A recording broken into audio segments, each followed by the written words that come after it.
नमस्कार। Ashwini Rana, founder voice of banking. आज शनिवार है और बैंकिंग की बात मेरे साथ का ये 30वां एपिसोड है। 2025 का ये अंतिम शनिवार है और इसके बाद हम 2026 में मिलेंगे। तो अंतिम एपिसोड में जिन मुद्दों पे हम चर्चा करेंगे वो है आरबीआई ने अप्रूव किया risk based insurance, deposit insurance, और प्राइवेट सेक्टर की नहीं हो सकी एंट्री पब्लिक सेक्टर में। रिजर्व बैंक ने पोस्टपोन किया अपना सेकंड फेज का सीटीएस का continuous clearing system,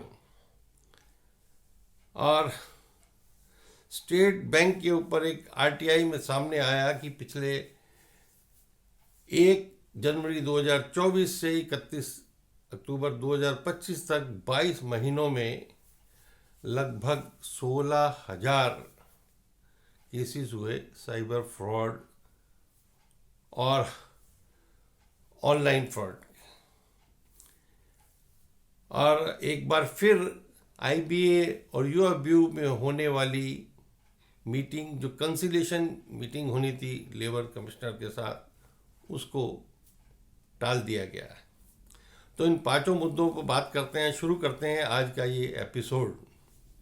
reserve bank के बोर्ड ने जो इंश्योरेंस बैंक करवाते हैं, आपके जो पैसे के ऊपर जो 5 लाख रुपए तक का आपका जो मनी है, डिपॉजिट है, वो इंश्योर्ड है बैंकों द्वारा, उसके लिए अभी तक जो बैंक है वो उसका प्रीमियम भरते हैं। यानी वो जो पहले 1 लाख रुपए तक था उसको बढ़ाकर 5 लाख रुपए तक कर दिया गया, लेकिन उसके लिए बैंकों को एक प्रीमियम देना होता है डिपॉजिट इंश्योरेंस गारंटी कॉरपोरेशन को, जिसके कारण से कि आपका पैसा जो है वो सुरक्षित रहता है। तो अभी तक के तय नियम है उसके अनुसार 100 रुपये के ऊपर 12 पैसे का प्रीमियम हर बैंक को, जितना उनका डिपॉजिट है उसके ऊपर देना होता है।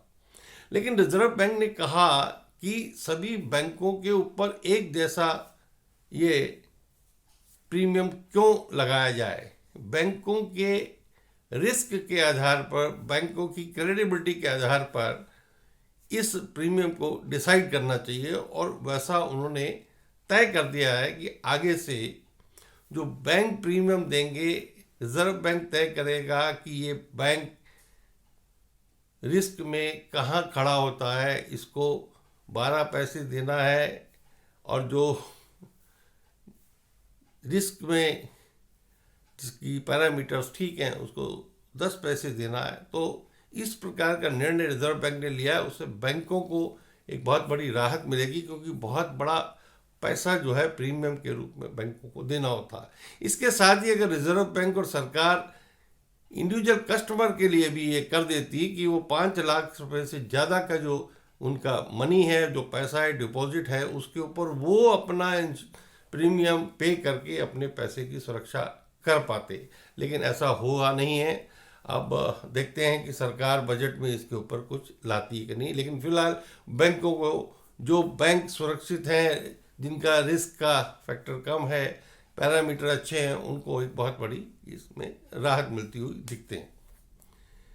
अभी जो नया कंसेप्ट आया था बैंकों में शीर्ष पदों पर एमडी ईडी के लिए, तो तय किया था सरकार ने कि उसमें प्राइवेट सेक्टर के जो कैंडिडेट हैं वो भी अपना अप्लाई कर सकते हैं। और इस बार कैनरा बैंक के एमडी के रूप में जो 1 जनवरी से नए आए हैं, उनके इंटरव्यू के लिए भी बहुत सारे प्राइवेट सेक्टर के लोगों ने भी अप्लाई किया था। लेकिन प्राइवेट सेक्टर को पब्लिक सेक्टर के शीर्ष नेतृत्व पर अभी तक एंट्री नहीं मिली है, और एंट्री मिली है श्री ब्रजेश कुमार सिंह जी को, जो कि अभी प्रेजेंट में इंडियन बैंक के ईडी हैं। इससे पहले वो बैंक ऑफ बड़ौदा में जीएम एचआर थे। एग्रीकल्चर से ग्रेजुएट हैं, एमबीए हैं, फाइनेंस में आईआईएम से उन्होंने डिग्री ली हुई है, ओवरसीज़ का एक्सपीरियंस है, यानी मल्टीपल एक्सपीरियंस है, बहुत सारे क्षेत्रों में काम किया है। अब वो 1 जनवरी से कैनरा बैंक की कमांड संभालेंगे, तो पब्लिक सेक्टर की कमांड पब्लिक सेक्टर के व्यक्ति के पास ही रहेगी। ये इस नियुक्ति के साफ होता दिखता है। अब बात करेंगे रिजर्व बैंक की। रिजर्व बैंक ने 4 अक्टूबर से जो सीटीएस जो क्लियरिंग सिस्टम है, यानी पहले से था कि भाई आप आज चेक जमा कराएंगे, वो रात को क्लियरिंग में जाएगा, रात को आरबीआई का हाउस लगेगा, अगले दिन उसका क्लियरेंस हो गए, यानी एक दिन प्लस करके ट्रांजेक्शन के बाद एक दिन लग के आपको पैसा मिलता था। लेकिन रिजर्व बैंक ने बदला, 2 फेज में उसके सिस्टम को बदला, कंटिन्यूस क्लियरिंग सिस्टम का इंट्रोड्यूस किया 4 अक्टूबर से। यानी आप जो सुबह 10 बजे चेक दे देंगे और 2 बजे तक जो चेक आ जाएंगे वो शाम को 7 बजे तक क्लियर हो जाएंगे, आपके खाते में आ जाएंगे। तो एक अच्छा प्रयास रिजर्व बैंक ने शुरू किया, लेकिन उस प्रयास को बहुत ज़्यादा सफलता नहीं मिल पाई। उसका कारण एक था कि पूरी तैयारी नहीं थी, और जो इमीडिएट क्रेडिट मिलना चाहिए था सेम डे, वो नहीं मिल पाया। काफ़ी दिनों की जद्दोजहद के बाद वो मामला ठीक हो गया। लेकिन जो सेकंड फेज शुरू होना था 3 जनवरी से, उसको रिजर्व बैंक ने टाल दिया। रिजर्व बैंक का कहना है, एक तो इसके ऊपर कॉस्ट फैक्टर भी है, दूसरा वर्क फोर्स बैंकों में कंटिन्यूस बार बार जितने चेक आते जाएंगे वो उनको स्कैन करके भेजना होगा, और ज़्यादा अभी लोगों का चेकों की तरफ रुझान भी नहीं रह गया, तो चेकों की संख्या भी कम है। तो ये सारी चीज़ों को देखते हुए फिलहाल रिजर्व बैंक ने सेकंड फेज को टाल दिया है। यानी अभी जो सिस्टम चल रहा है उसी के नाते लोगों को रिजर्व बैंक में से जो क्लियरिंग का सिस्टम है, कंटिन्यूस क्लियरिंग का, यानी आप सुबह 2 बजे तक जो चेक जमा करेंगे 7 बजे तक आपका चेक क्लियर हो जाएगा, यही सिस्टम लागू रहेगा। एक आरटीआई किसी ने फाइल की स्टेट बैंक के बारे में, तो उसमें सारी जानकारी आई।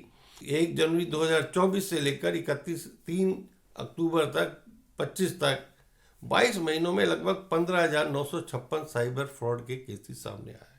बहुत ही चिंताजनक है, और उसके अंदर लगभग 118 करोड़ का अमाउंट जो है इन्वॉल्व था। तो ये जो केसेस हैं उसमें लगभग 5100 ऑनलाइन फ्रॉड्स के हैं, 6630 जो है ऑनलाइन के हैं, मोबाइल के हैं, यानी 5100 अदर जो फ्रॉड्स हैं ऑनलाइन के। इसके अलावा कि जो लोग बाकी फ्रॉड करते हैं कि लोन ले लिया फर्जीवाड़े से, वो दिया नहीं। लेकिन ये जो केसेस और अमाउंट इन्वॉल्व है, ये एक बहुत बड़ा चिंता विषय है, क्योंकि एक बैंक के ये डाटा है। तो सरकार भी बार बार कह रही है, रिजर्व बैंक कह रहा है कि डिजिटलाइजेशन होने के बाद लोगों को अपने पैसे की सुरक्षा का जो है बैंकों को ध्यान रखना चाहिए और उसके ऊपर काम करना चाहिए। हालांकि बैंक उस पर काम कर रहे हैं, लेकिन फिर भी ये साइबर फ्रॉड हो रहा है। लेकिन बैंकों के कर्मचारियों अधिकारियों द्वारा ही इन चीज़ों को रोका भी जा सकता है, लेकिन बैंक में दबाव ज़्यादा है, स्टाफ कम है। लेकिन अभी 1-2 जो घटनाएं सामने आई हैं, अभी पंजाब नेशनल बैंक का एक जो घटना सामने आई है कि उस वहाँ के ऑफिसर के अवेयरनेस के कारण जो है एक महिला के साथ बहुत बड़ा फ्रॉड, जो डिजिटल अरेस्ट थी, उसको उन्होंने लगभग 13 करोड़ का डिपॉजिट वो कैश करवाने के लिए आई थी, उसको रोका, यानी उनकी अवेयरनेस के कारण। तो वैसी अवेयरनेस बैंकों के सभी कर्मचारियों अधिकारियों को भी चाहिए। लेकिन क्या है कि बैंकिंग अभी सभी डिजिटल हो गई है। अगर कोई व्यक्ति सामने आता है और कोई आपके सामने कोई चीज़ लाता है तो आप समझ सकते हैं, लेकिन डिजिटली क्या ट्रांजैक्शन हो रही है उसको भी चेक करने के लिए बैंकों में बहुत बड़ी ज़रूरत है, ताकि लोगों के पैसे की सुरक्षा की गारंटी जो है बैंक ले सकें। अभी एक और मामला जो आया सामने वो ये है कि 22 तारीख को होने वाली यूएफबीओ और आईबीए की कंसिलेशन मीटिंग जो लेबर कमिश्नर के साथ थी वो पोस्टपोन हो गई है। यानी लंबे समय से ये IBA, CLC ये मीटिंग चल रही हैं, लेकिन कर्मचारियों की मांगों के ऊपर कोई सहमति नहीं बन रही। इसी बीच में जो UFBU है वो फिर से जनवरी में हड़ताल पे जाने के लिए तैयार है और 1 दिसंबर से उन्होंने एक आंदोलन भी उसके लिए चलाया है। अब ये देखना होगा कि ये जो हड़ताल होगी ये किस मुद्दों पर होगी। हालांकि वो ये कह रहे हैं कि 5 डे बैंकिंग के लिए होगी, लेकिन ऐसा होता हुआ दिखता नहीं है, क्योंकि ये हड़ताल सेंट्रल ट्रेड यूनियन की जो लेबर कोड के अगेंस्ट होने वाली हड़ताल के साथ कंसोलिडेट की जाएगी, उसके साथ इसको जोड़ा जाएगा और बैंक कर्मचारियों को भी उसमें लगाया जाएगा कि आप भी हड़ताल में शामिल हो।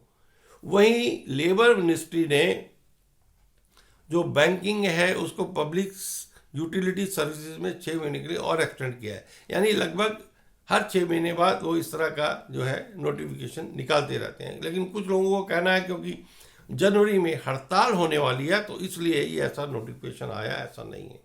लेकिन एक अलग बात है कि जब पहले मुद्दों के ऊपर कंसिलेशन चल रही है तो फिर नई हड़ताल पर कैसे जा सकते हैं। यानी एक ये भी प्रश्न चिन्ह है कि एक कंसिलेशन खत्म नहीं हुई, उसका फैसला नहीं हुआ कि मैनेजमेंट मानेगी या नहीं मानेगी और हम दूसरी हड़ताल पे जा रहे हैं। इसका औचित्य जो है समझ नहीं आया। लेकिन देखते हैं कि हड़ताल का नोटिस जब दिया जाएगा तो किन मांगों के लिए वो दिया जाता है, उसके बाद ही इसका फैसला होगा। तब तक इसका इंतजार करना पड़ेगा। तो आज का बैंकिंग की बात का ये एपिसोड यहीं समाप्त करते हैं। 2026 जनवरी में आपसे फिर मुलाकात होगी नए एपिसोड के साथ। तब तक आप सभी को आने वाले नव वर्ष 2026 की शुभकामनाएं। और इस जाते हुए वर्ष में अगर हमसे कोई त्रुटि हुई हो, कोई गलती हुई हो, तो उसके लिए क्षमा याचना इन्हीं शब्दों के साथ विराम देता हूं आज की इस बैंकिंग की बात को। नमस्कार।